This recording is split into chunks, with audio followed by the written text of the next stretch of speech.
I had never seen such a perfect shelter before. It was built using 2 tree trunks as its foundation. The exterior blended seamlessly with the surrounding environment. Inside, the space was compact but not cramped, just enough for one person. In front, there was also a wide, flat area where the woman could occasionally enjoy outdoor barbecues and peaceful moments on her own. That day, Mary was walking through the forest when she noticed 2 tall trees. Curious, she stepped closer to take a better look. What she saw immediately caught her attention. The gap between the 2 trunks was just wide enough for a person to pass through. The location was elevated above the ground, so there was no concern about water pooling. Behind it, there was also a flat area. It was truly the perfect spot to build a shelter. Without hesitation, Mary grabbed a shovel and began digging. Her plan was to build a small underground house, a 1-bedroom space just for herself. It would protect her from wind and rain and keep her safe from the dangers of the wild. Thanks to the soft soil in the area, digging wasn't difficult. Before long, the pit reached an ideal depth. She then carved a neat opening in one corner of the wall to create a fireplace, something essential in a forest where temperatures vary greatly between day and night. Next, she carefully measured the position for a smoke vent and dug vertically from above, forming a chimney. This allowed smoke from the fire to escape easily. After finishing this, Mary went deeper into the forest and found a fallen dry tree.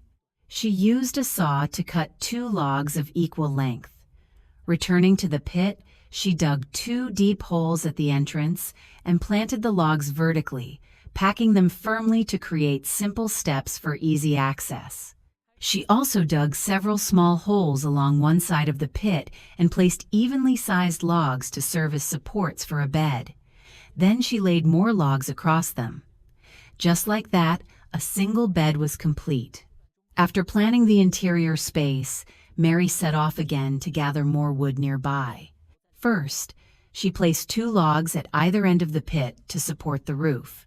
Then she fixed another log between the 2 tree trunks as a central support. After that, she brought in a sturdy trunk, trimmed both ends to create neat grooves, and positioned it between the trees as a main beam.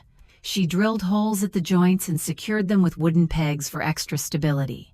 Next, she added more logs along both sides of the beam, gradually building the roof frame. After sealing one side, she didn't rush to close the other. Instead, she collected dry bark. Naturally dried, this material was tough and had excellent moisture-resistant properties. She spread it across the floor inside, replacing a wooden floor while also preventing dampness from rising. Once the floor was finished, she completed the roof frame on the remaining side.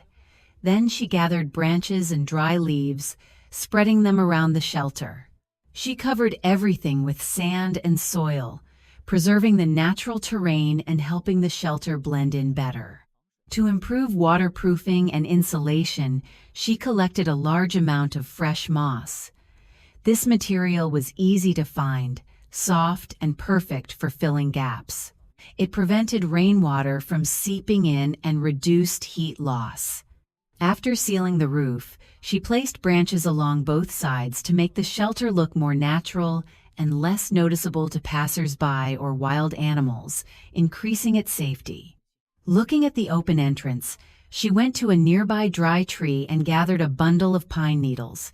Using hemp rope, she wove them into a long strip, measured it against the entrance, and created a simple door. With this wooden door, she immediately felt safer. Once everything was ready, Mary decided to celebrate.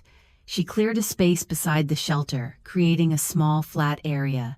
She chopped some dry firewood and placed it at the base of a pit. Taking out a magnesium rod, she struck it gently. A spark caught, and soon a warm fire was burning. Then she took out a large turkey leg. It was massive. She seasoned it, wrapped it in foil, and placed it over the hot coals to roast slowly.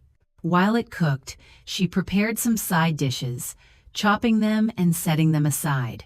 Time seemed to pass slowly as the aroma of the meat spread from the fire. Mary opened the foil. The turkey leg was golden, sizzling in its own juices. Paired with the fresh sides, every bite was pure satisfaction. She nodded happily as she ate. After finishing, she covered the fire with soil to prevent forest fires. Then she picked up her backpack and went back inside. Making sure no one was watching, she gently closed the wooden door to keep out the cold and any danger. She lit the fireplace, warming up the cabin, and boiled a pot of water. Completely content, she lay down on her bed and began her first night in the shelter.